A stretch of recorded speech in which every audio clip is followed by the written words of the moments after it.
Merci encore Christophe hein, pour cette prédication, cet enseignement.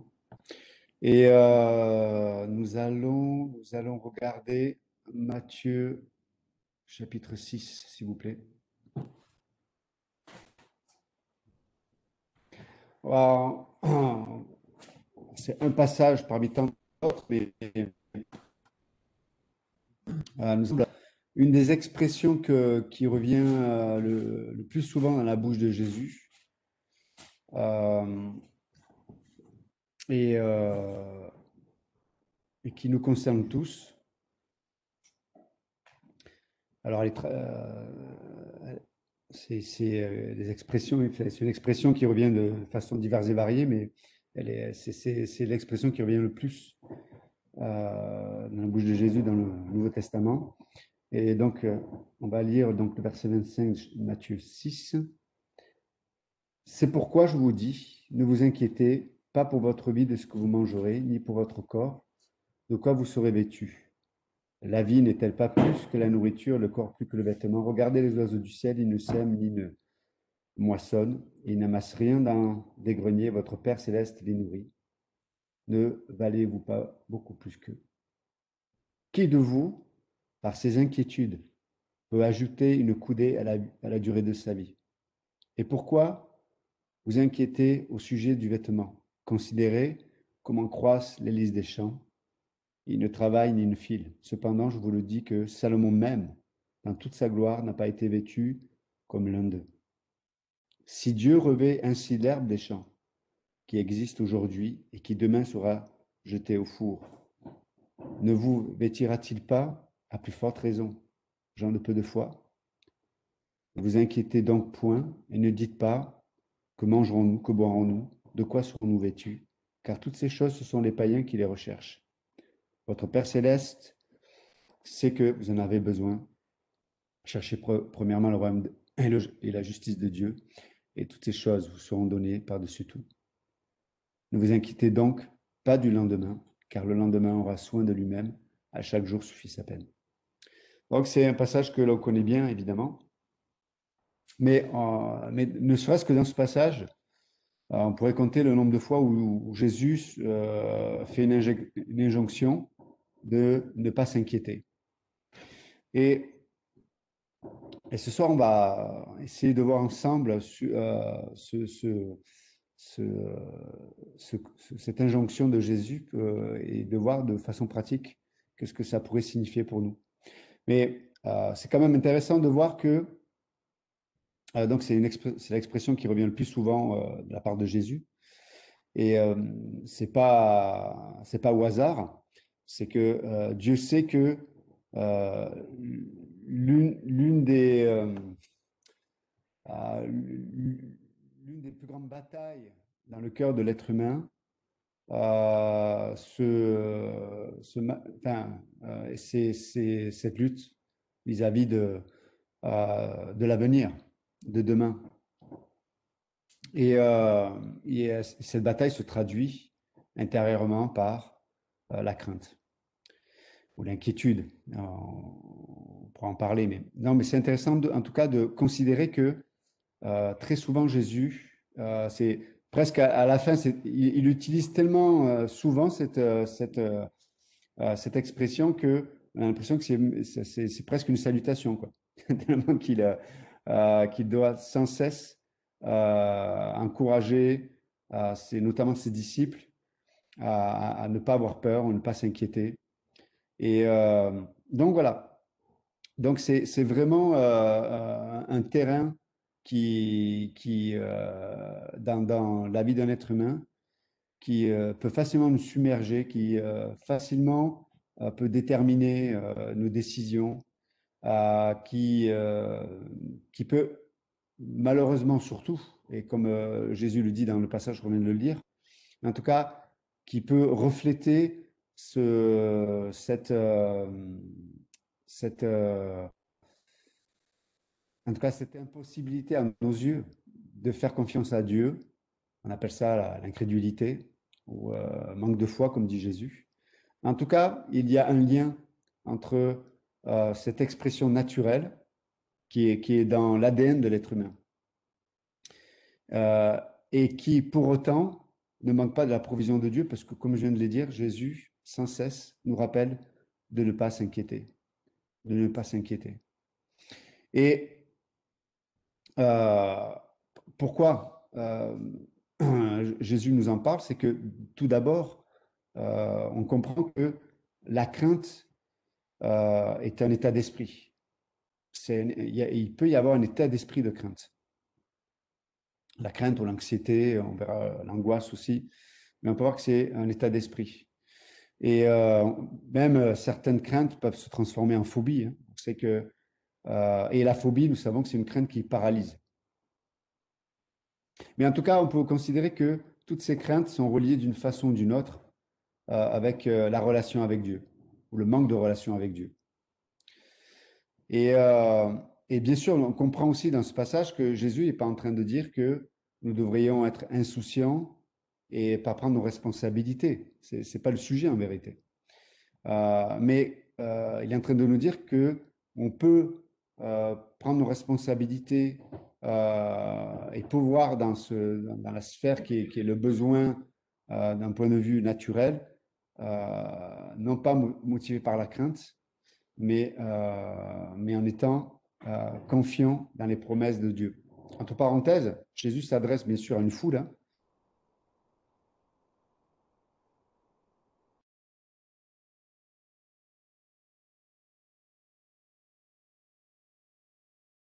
Il s'occupait de pouvoir à tous ces éléments que Jésus a soulignés, c'était les hommes en général. Et donc on peut voir que l'homme, le mal en général, il y avait une étude qui avait été faite aux États-Unis où ils avaient fait une étude sur les 10 craintes les plus fréquentes, notamment chez les Américains. Mais, mais une des craintes qui était une des plus importantes, c'était de ne pas pouvoir, pour les hommes, ne pas pouvoir à sa responsabilité, notamment de pouvoir à sa famille. Et je crois que la première, c'était de parler devant un public. Mais, mais c'est intéressant de voir que donc donc Jésus n'est pas en train de dire que nous devrions être détachés de notre responsabilité ou être insouciants ou être présomptueux en disant que Dieu pourrait faire ceci ou cela sans pour autant que Dieu ait parlé ou mis une conviction dans le cœur. Comme on a pu l'entendre quand Christophe parlait tout à l'heure euh, du livre qu'il a lu là sur l'audace de la foi, Georges Muller, on voit bien que Dieu avait mis avait un appel particulier pour cet homme, puis avait une onction particulière dans ce domaine-là. Mais et donc j'imagine que quand Georges Muller, peut-être au vu dans sa famille ou dans son équipe, disait ce genre de choses, ça sonnait juste. Mais vous pouvez avoir les mêmes personnes qui peuvent dire les mêmes choses, mais ça sonne faux. Mais je ferme la parenthèse, c'est pas le sujet. Mais en tout cas, on peut voir que tous nous sommes confrontés à cette réalité de la crainte. Et tous aussi, nous sommes présentés devant cette quelque part cette proposition de la part de Dieu de nous porter, de nous couvrir pour ne pas vivre sous cette crainte-là. L'autre chose aussi qui est intéressante, et je l'ai dit tout à l'heure, c'est que la crainte est toujours reliée au lendemain, au futur. Et pourquoi? Parce qu'on ne connaît pas la mesure de la difficulté qui sera présente demain, ou de la peine, ou du trouble que demain pourrait apporter.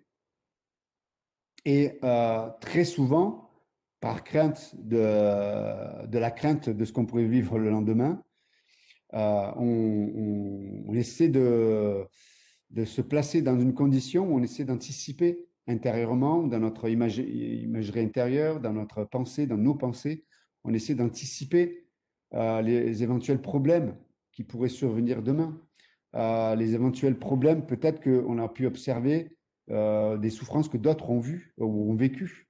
Et on se met dans la peau des gens dans le présent, alors que peut-être Dieu ne nous appelle pas à vivre ce que les autres ont vécu, ou Dieu ne nous appelle pas à vivre ce qu'on nous-mêmes on aurait pu vivre dans le passé. Et du coup, dans le présent, on se met dans la peau du futur, sauf que il n'y aura pas de provision dans le présent de la part de Dieu pour ce que Dieu, enfin, dans ce que seul le lendemain portera comme provision. Pour le dire autrement, euh, je peux je peux me mettre dans la peau de quelqu'un ou je peux me mettre dans une situation dans le présent d'un éventuel problème, d'une éventuelle peine ou d'éventuels défis, etc., qui pourraient arriver demain. Mais malheureusement, je vais le faire sans la provision de Dieu. Parce que la provision de Dieu s'adresse à la réalité de mon besoin, pas à une éventuelle possibilité de problème ou de souffrance, etc. Donc, du coup, lorsque l'on vit comme ça, on va expérimenter, ou en tout cas, on va renforcer dans notre âme la, la, on va dire évidemment l'incrédulité, parce qu'on pense à des situations sans la présence de Dieu et sans la provision de Dieu. Et du coup, on nourrit dans notre âme et dans notre même inconscient, hein, on nourrit cet esprit de crainte.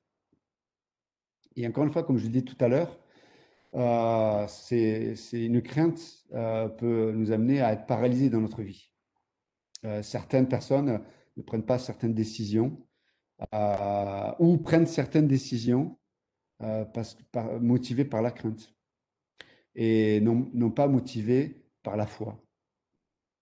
Donc le sujet de la crainte est un sujet important parce que il va déterminer un peu comment on vit notre vie, comment on vit notre relation avec Dieu, ou notre non-relation avec Dieu. Et donc c'est vraiment important de comprendre que Dieu a une provision dans la situation qui va permettre dans mon existence.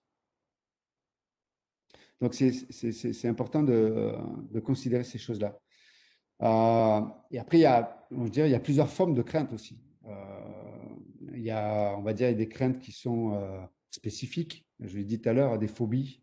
Il y en a qui sont claustrophobes, il y en a qui craignent des araignées, il y en a qui craignent des serpents, il y en a qui craignent leur ombre, il y en a qui craignent leur passé. Enfin, ouais, il y a plusieurs craintes qui sont spécifiques ou objectives, dans le sens qu'on peut les repérer. On sait de quoi on a peur. Il y a des craintes qu'on appelle des angoisses en général, mais ce sont des craintes qui sont sans nom en fait. Les psychologues disent que souvent, je ne veux pas faire de la psychologie de bas étage, mais juste c'est intéressant d'entendre aussi des fois les conclusions de certains spécialistes, mais souvent l'angoisse, donc cette crainte qui est sans nom, qui n'est pas spécifique, on a du mal à identifier, et pourtant qui pèse sur notre âme, est souvent cachée dans le passé de l'être humain, notamment peut-être dans l'enfance. Et c'est ça qui nourrit l'angoisse. Parce qu'il y a eu des expériences, peut-être dans notre passé, qui font que on est sujet à certaines angoisses. Mais il y a aussi une autre forme de crainte. On va dire que c'est l'âme qui est agitée parce que l'âme n'est jamais en repos. Et nous savons que cette crainte-là aussi, elle est tout simplement le résultat en tout cas pour l'âme humaine, d'être éloignée de Dieu. D'ailleurs, Saint Augustin a dit dans son livre sur les confessions, il a écrit que en parlant à Dieu, il dit, mais tu nous as créés pour toi seul et nos cœurs seront à jamais agités avant d'avoir trouvé leur repos en toi. Et donc, on peut voir que Dieu nous propose, et là, au travers de ce que dit Jésus, Dieu nous propose le repos et non pas la crainte. Euh, une autre chose aussi qu'on pourrait voir ensemble, c'est le lien qu'il y a entre la crainte et la culpabilité. Euh, nous savons que le, le poids de la culpabilité va toujours ternir ou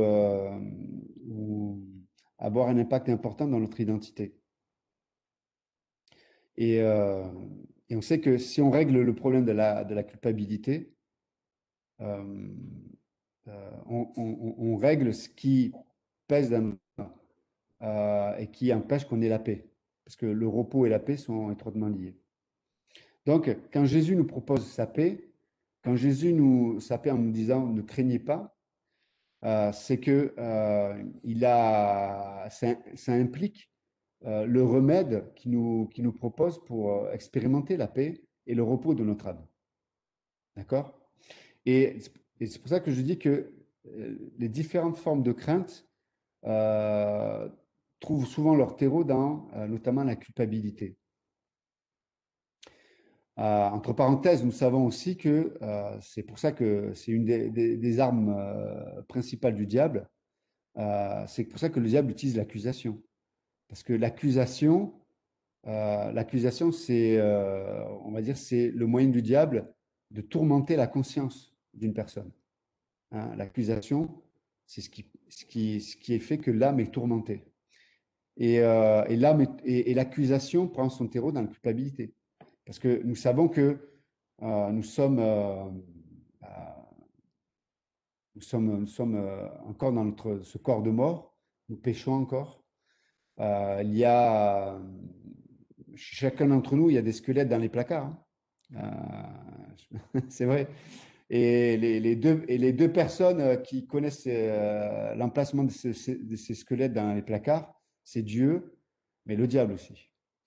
Et, euh, et donc, c'est intéressant de voir que pour régler le problème de la crainte, il faut que nous comprenions d'abord que Dieu a réglé le problème de la culpabilité pour couper l'herbe sous les pieds du fourchu. Et c'est intéressant, si on peut tourner ensemble dans Zacharie chapitre 3. C'est un passage que vous connaissez bien, évidemment.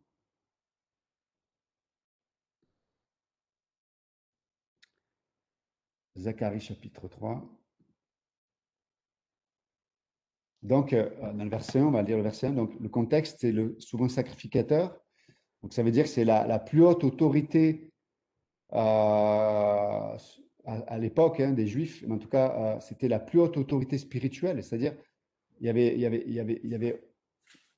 n'y avait pas une autre personne plus importante pour faire la médiation entre Dieu et les hommes.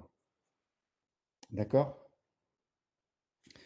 Et, euh, et donc, dans Zacharie chapitre 3, on voit une scène qui est particulière parce que c'est une scène qui met en perspective des réalités invisibles. On appelle ça la guerre spirituelle. Et c'est intéressant de voir que l'enjeu spirituel est un enjeu qui est lié à un tribunal. En l'occurrence, c'est un tribunal dans Zacharie chapitre 3. Et si on lit ensemble, il dit que, pourquoi un tribunal? Parce que c'est lié à ce que je viens de dire. C'est que l'issue du tribunal, c'est que le juge détermine si quelqu'un est coupable ou innocent. Et selon qu'une personne est innocente ou coupable, ça change son statut en vérité.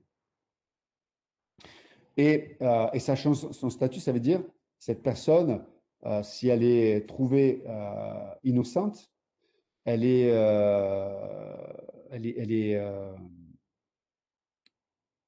elle peut, ben, évidemment, on va le voir dans la sphère spirituelle, mais elle peut, je cherche le terme, mais en tout cas, euh, avoir elle est digne de vivre certaines choses et elle est qualifiée d'être à tel endroit ou à telle place et où elle est qualifiée pour recevoir ceci ou cela. Si elle est coupable, c'est le contraire qui se passe.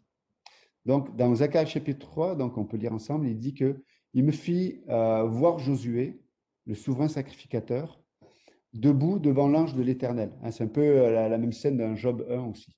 Mais on va y avoir, il va y avoir un tribunal et Satan va jouer un rôle là-dedans. Et Satan qui se tenait à sa droite pour l'accuser. Donc on peut voir que Satan joue bien son rôle. C'est-à-dire il est celui qui accuse. Verset 2. L'Éternel dit à Satan, que l'Éternel te réprime. Satan, que l'Éternel te réprime. Lui qui a choisi Jérusalem. N'est-ce pas là un tison arraché du feu? Or, et écoutez bien, verset 3, or Josué était couvert de vêtements sales et il se tenait debout devant l'ange. L'ange, prenant la parole, dit à ceux qui étaient devant lui, ôtez-lui les vêtements sales, puis il dit à Josué, vois, je t'enlève ton iniquité et je te revêts d'habits de fête. Et puis après, il continue, etc., etc. Mais ce qui est intéressant, c'est de voir en tout cas ce qui se passe, ce qui se passe dans ce tribunal-là. Et il y a trois personnages principaux, mais il n'y en a que deux qui interviennent. Donc il y a Dieu, l'ange de l'Éternel, il y a Satan qui accuse, et puis l'ange de l'Éternel qui, lui, et l'Éternel dit à Satan que l'Éternel te réprime, Satan que l'Éternel te réprime. Donc la première chose qu'on peut voir, c'est que Satan accuse, mais la première chose que Dieu fait, avant même de changer l'habit du prophète, c'est-à-dire, et on sait que l'habit, ça représente de la justice, avant même d'appliquer de façon pratique sa justice au prophète, pardon, au sacrificateur, on peut voir que Dieu fait taire Satan. Ça, c'est intéressant. On voit que c'est la parole de Dieu, d'abord, va prendre une autorité. Enfin, Dieu prend une autorité directement sur Satan. Il lui dit tais-toi, quoi. Tais-toi. Pour quelle raison il peut prendre cette autorité? C'est que, bien sûr, nous savons qu'à cette période-là, Jésus n'est pas encore venu sur terre, mais on sait que Jésus-Christ est l'agneau immolé avant la fondation du monde. Donc, l'autorité que Dieu a dans cette situation contre les accusations de Satan, n'oubliez pas, c'est que Satan accuse le sacrificateur Josué sur des bases, on va dire, sur des faits, des réalités. Mais ce qui fait que cette réalité n'a pas d'autorité devant le tribunal de Dieu, c'est bien sûr l'œuvre de Christ. Mais on peut voir que la première chose que Dieu fait, c'est de faire taire Satan. Et, euh, et donc, pour le dire autrement aussi, c'est que nous, notre part, comme la part de Josué, on a le choix. Soit on entend les accusations du diable, soit on entend ce que Dieu dit au diable. Ce que Dieu dit au diable, c'est tais-toi. Tu n'as pas de droit de dire quelque chose sur Josué, sur le souverain sacrificateur que j'ai choisi. Et c'est un peu ce que explique ce que le texte dit après, hein, en parlant de Jérusalem, etc., etc. Ça veut dire que voilà, Dieu l'a choisi, Dieu l'a arraché au feu, etc. Et puis après, on peut voir que euh, Dieu va changer le vêtement de Josué. Et le vêtement, ça parle de de la justice. Donc là, on voit que Josué avait un vêtement sale. Et comprenons que il était, euh, il y avait de quoi le blâmer en vérité. Il y avait, pour le dire autrement, c'est comme si le diable lui disait, tu n'as pas le droit d'être dans la présence de Dieu, d'être là. Tu n'as pas le droit parce que tu es sale. Tu n'as pas le droit parce que tu n'es pas saint. Tu n'as pas le droit parce que tu n'es pas pur. C'est ça les accusations. Et j'aime parce que Dieu dit, tais-toi, Satan, parce que ce que tu dis, c'est faux. Et la preuve que c'est faux, c'est que Dieu va changer les habits, ça veut dire qu'il lui donne une justice, ça veut dire qu'il rend le sacrificateur digne, il rend le sacrificateur saint, il rend le sacrificateur pur, et il a le droit de se trouver dans la présence de Dieu. Et je dis ça parce que dans Hébreux 4,16, vous vous souvenez, l'Écriture nous dit que nous devons venir avec assurance au trône de la grâce pour trouver la provision pour les moments opportuns, enfin en tout cas pour les situations de nos besoins. Et, mais ça veut dire que euh, la provision de Dieu se trouve d'abord dans la présence de Dieu. Or, si on vit dans la culpabilité, on va pas se présenter on va pas se présenter à Dieu. Et si on ne se présente pas devant Dieu, on n'aura pas la provision de Dieu. Et ça, c'est un point important concernant la crainte. Je reviens un peu à la crainte aussi. C'est que très souvent, que ce soit l'angoisse, la crainte, qu'elle pourrait être, l'anxiété, souvent révèle peut-être le manque dans notre vie de temps passé dans la présence de Dieu.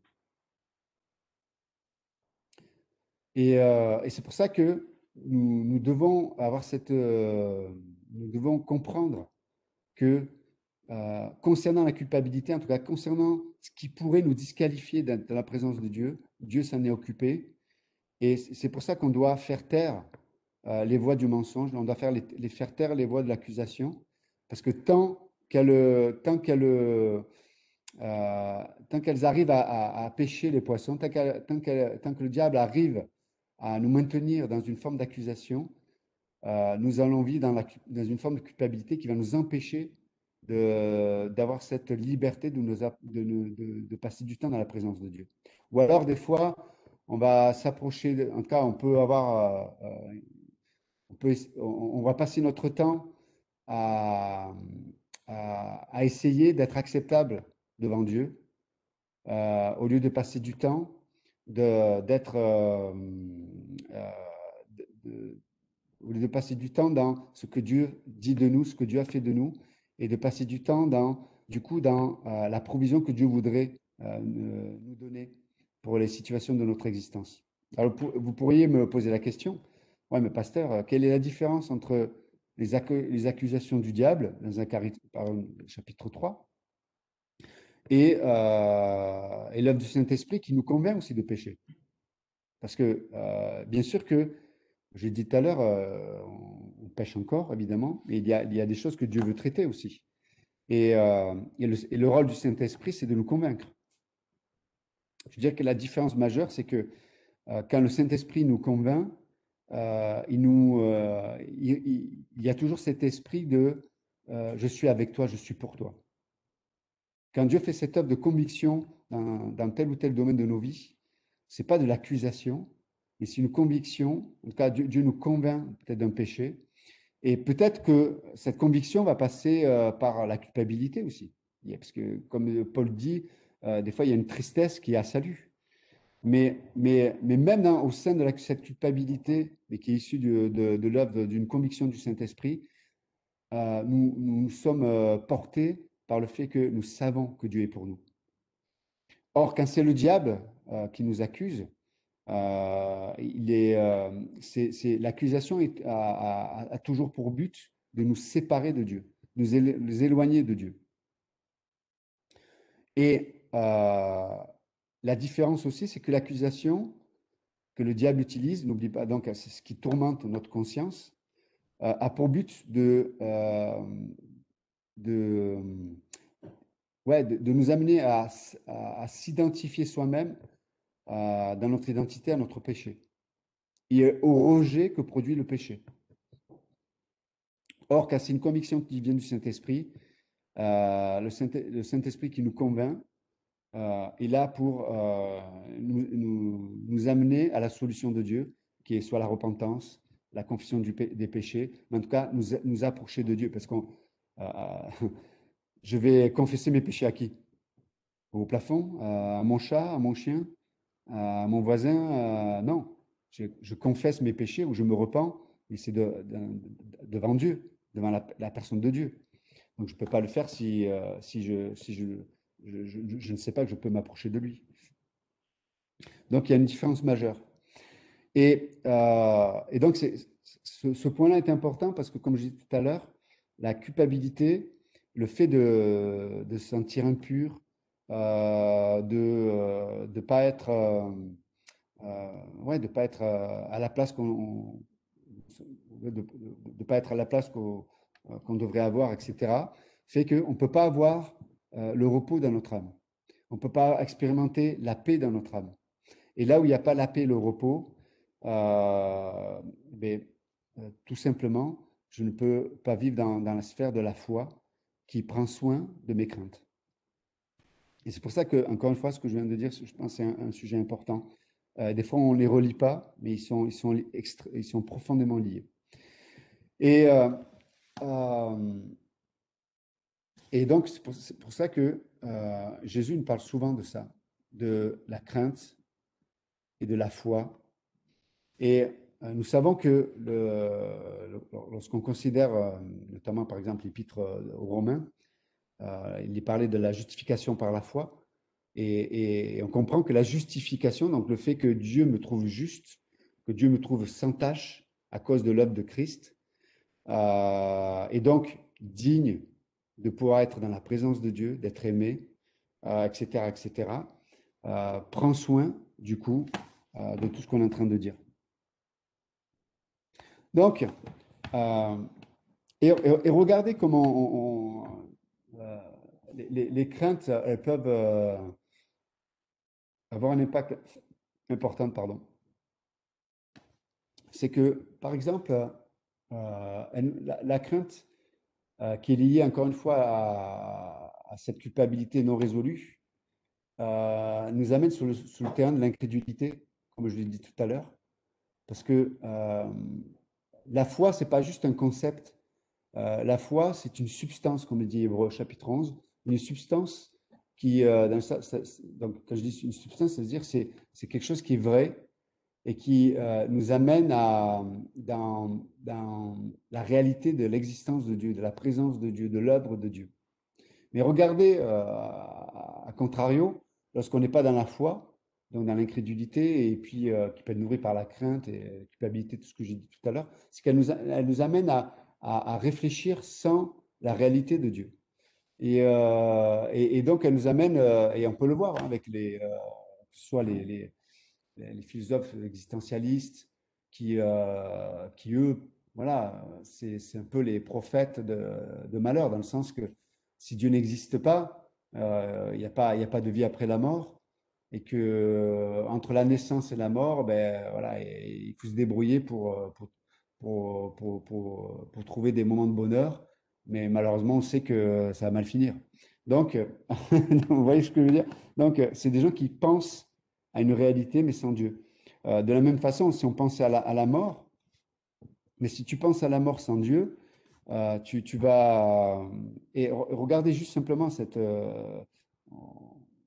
pour pallier ne serait-ce qu'à cette réalité de penser qu'il n'y a rien peut-être après cette vie. Mais c'est illogique même de penser comme ça parce que par définition, euh, juste d'un point de vue logique, euh, ce qui existe, l'existant, c'est-à-dire la matière, l'univers, le temps, l'espace, nous savons aujourd'hui que l'être ne peut pas venir de rien. C'est de penser que rien est produit l'être ou l'existant, c'est complètement irréel, c'est complètement illogique en vérité. Et pourtant, quand on pense, par exemple, à l'existence de l'être et de l'univers, de la matière, et si on pense que euh, c'est juste le résultat, que rien a produit un résultat tel qu'on le connaît aujourd'hui, entre parenthèses, pour que rien produise un résultat, il faut la notion de temps. Or, s'il y a la notion de temps, le temps n'est pas rien. Bon, bref. En tout cas, tout ça pour dire que ça pour dire que on ne peut pas penser l'existant sans rien. C'est pas possible, c'est illogique. Et c'est pour ça que voilà, les arguments en disant que voilà, rien a fait que les choses existent et que en fait, voilà, on vit, on meurt et puis il n'y a rien après, c'est complètement illogique. Il y a automatiquement absolument quelque chose qui a précédé l'être, l'existant. C'est obligatoire. Après, on peut discuter sur ce qui était existant avant tout ça. Mais en tout cas, c'est intéressant de façon logique. Mais vous voyez, quand on est par exemple dans la crainte de la mort, et qu'on évacue Dieu de la réflexion, c'est quand même quelque chose d'horrible quand tu penses à la mort. C'est-à-dire, s'il n'y a rien, je veux dire, c'est horrible. Mais c'est une réflexion qui est complètement illogique. Et donc, on peut penser par exemple à la mort en se disant, OK, si ce qui est existant est le résultat de quelque chose qui a précédé, ça veut dire que de toute façon, après cette vie-là, on va faire face à ce qui a précédé l'existant. Et donc, c'est intéressant de comprendre que c'est logique de penser qu'il y a quelque chose après la mort. C'est ce que je veux dire. Et nous, et donc c'est logique de penser que, mais notamment la Bible est crédible. On ne va pas rentrer dans l'apologétique, mais en tout cas, il y a tellement d'éléments qui nous montrent que c'est la réalité et bien sûr l'œuvre de Jésus, etc. Mais tout ça pour nous dire que faisons attention que de pas se laisser isoler dans des sphères de notre âme, dans des domaines où en fait la crainte règne et cette crainte qui peut-être trouve un terreau dans la culpabilité qui n'est pas réglée et qui m'amène à vivre et à accepter de vivre dans l'incrédulité. Et quand on vit comme ça, quand il y a des domaines de nos vies qui sont comme je viens de le décrire, et qui sont dans notre âme, on va être tourmenté en vérité. On va être tourmenté parce que ce seront toujours des domaines où le diable va venir nous accuser. Ce sont toujours des domaines où le diable va trouver un moyen, du coup, et vous savez, c'est là aussi il y a comme un cercle vicieux, c'est que il vient nous accuser peut-être dans les domaines où lui-même nous a tentés. Parce que la tentation, le but de la tentation, c'est de nous faire chuter. Et la chute, c'est un moyen pour lui de montrer à Dieu et de montrer aux croyants qu'il est sale. Voilà, c'est comme un cercle qui est malicieux en vérité. Donc c'est important, nous, de lutter avec les armes de Dieu et d'entendre ce que Jésus dit, notamment dans Matthieu chapitre 6, et du verset 25, et puis dans tous les versets qu'on a lus, c'est de savoir que il n'y a pas une réalité que demain va m'offrir qui pourrait manquer de la provision de Dieu. Et c'est pour ça que, en tant que croyant, on peut avoir le privilège de penser à demain, non pas dans la crainte, mais dans l'espérance. Non pas dans la crainte, mais dans la foi. Non pas dans la crainte, mais dans l'appropriation des promesses de Dieu. Si on est occupé avec la culpabilité, si on est occupé avec la crainte, et vous savez, des fois, on peut connaître on peut connaître ce que Dieu dit, mais quand les situations viennent, la crainte nous saisit en vérité. Et c'est pour ça que c'est vraiment important je l'ai dit tout à l'heure, en tout cas, de nourrir notre âme avec la présence de Dieu. De nourrir notre âme dans la présence de Dieu à travers la prière, à travers, encore une fois, de croire Dieu quand il promet certaines choses dans l'Écriture, de nourrir notre âme, de noyer notre âme, de submerger notre âme avec les promesses de Dieu, avec la présence de Dieu, avec des louanges. C'est vraiment, c'est essentiel. Bien sûr que je ne sais pas ce que demain va m'amener. Par contre, je sais comment moi je peux réagir dans la chair. Je sais comment moi je peux être paralysé, comment moi je peux être submergé par certaines réactions naturelles. Mais Dieu, comme on l'a vu dans Zacharie chapitre 3, Dieu nous a donné un nouveau vêtement. Dieu nous a donné une justice. Dieu nous a donné, Dieu nous a lavés, nous a purifiés, Dieu nous a sanctifiés pour que nous passions notre temps dans sa présence. Et plus on passe du temps dans la présence de Dieu, plus on a de l'assurance. Plus on passe notre temps dans la présence de Dieu, plus on croit dans notre fond intérieur. Vous savez que dans ce dialogue qu'on a avec nous-mêmes, plus dans ce dialogue avec nous-mêmes, on croit les promesses de Dieu, plus oui, on va expérimenter l'intimité avec Dieu. Et plus on aura cette assurance. Et plus on a de l'assurance, et plus on va se découvrir en Christ. Et dans les situations où hier peut-être je serais rempli d'angoisse et d'anxiété, là d'autres fruits vont se révéler. Ça va être le fruit de l'esprit, la joie de Dieu, etc., etc. Et c'est vraiment important. Et donc, juste je finis avec ça ce soir, juste s'encourager à savoir que Dieu sait à quel point nous sommes fragiles. Dieu sait à quel point nous avons cette tendance à la crainte, à l'inquiétude, à l'anxiété, à l'angoisse. Dieu le sait, ça. Mais pour autant, Dieu a réglé le terreau sur lequel cette crainte peut s'appuyer, mais aussi Dieu a réglé la crainte elle-même en nous plaçant dans la sphère de la foi. Et comme je le rappelais tout à l'heure, c'est un sujet important parce que sans qu'on s'en rende compte, beaucoup de nos décisions, beaucoup de nos réflexions, beaucoup de nos conclusions sont, sont motivées, sans qu'on s'en rende compte, sont motivées par la crainte. Et quand Dieu nous propose des pas de foi, on risque de répondre par l'incrédulité, non pas par la foi. Pourquoi? À cause de la crainte. Je suis trop jeune, je suis trop vieux, je ne suis pas assez ceci, je suis trop cela. Ouais, mais si je m'engage là, j'aurai plus de temps. Comment je vais faire? Si je donne ceci, j'aurai plus assez de cela. Et on va être constamment dans l'incrédulité.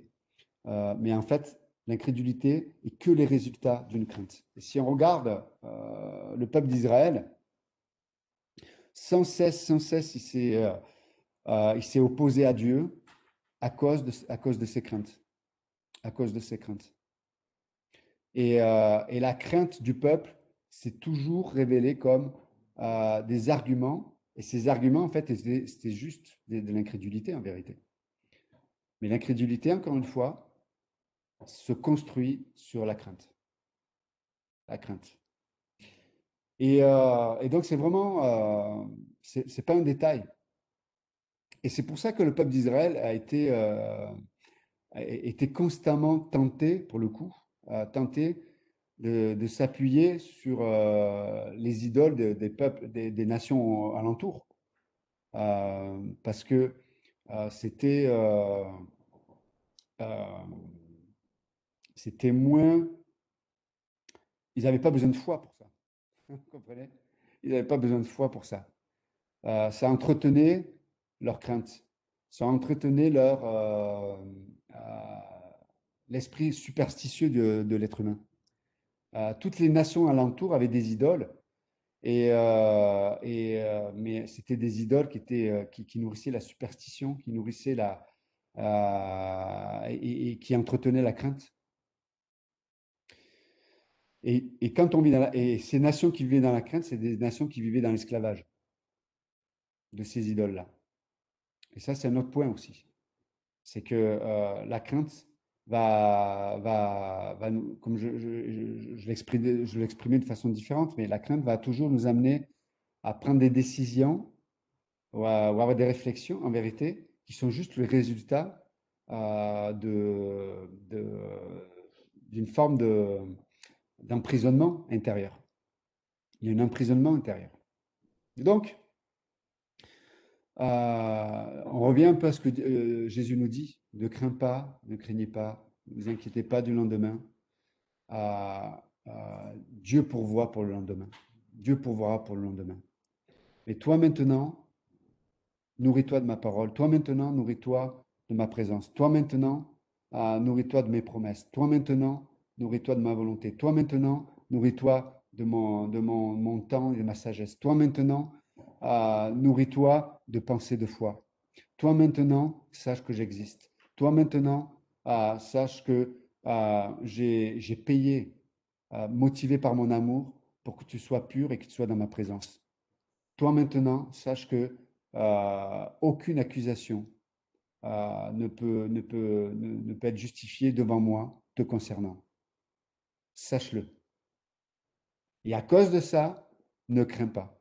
Pourquoi? Et là, on revient à Romains chapitre 8. Parce que si Dieu est pour moi, si Dieu est pour toi, qui sera contre moi? Qui sera contre toi? Vous comprenez un peu la boucle que je suis en train de boucler? Et c'est ce que Paul fait dans l'Épître aux Romains, en fait. On parle de la justification, puis après, Romains chapitre 8, il commence à expliquer que voilà le résultat de la justification par la foi. Et donc voilà, donc je finis avec ça ce soir. Juste l'importance de, de savoir que Dieu sait notre fragilité, Dieu sait notre problème. Notre problème, c'est la crainte à cause de la culpabilité. Et Dieu a réglé et l'un et l'autre. Et entretenons notre âme dans toutes ces choses-là. Euh, Parce que si on n'entretient pas notre âme, si on ne fait pas l'effort, et encore une fois, c'est pas naturel, mais si on ne fait pas l'effort d'entretenir notre âme dans ces réalités-là, c'est naturel que de revenir à la culpabilité et la crainte, etc., etc. C'est naturel de vivre dans l'angoisse, dans l'anxiété, et on peut même commencer à accepter de vivre avec. Non, non, ce n'est pas la pensée de Dieu, et ce n'est pas le cœur de Dieu, ce n'est pas la personne de Dieu, et ce n'est pas le résultat de son œuvre. Non, ce n'est pas ça. Ce n'est pas normal. Donc voilà, c'est vraiment important de considérer ça. Et il n'y a pas une situation. C'est pour ça que c'est intéressant de voir que c'est l'expression qui revient le plus dans la bouche de Jésus, mais il n'y a pas une situation où notre oreille ne pourra pas entendre de la part de Jésus. Ne crains point. Ne crains point. C'est vraiment important. Et que ce soit dans un bateau au milieu d'une tempête, que ce soit un père qui avait un enfant qui était malade et possédé, que ce soit ceux qui, c'est peut-être ces gens qui écoutaient dans Matthieu 6, qui eux s'inquiétaient du lendemain, parce que peut-être il n'avait pas plu pendant plusieurs temps, il n'y avait pas les récoltes nécessaires, peut-être qu'il y avait un problème de travail, les gens n'arrivaient pas à trouver de travail, peu importe, à cause de,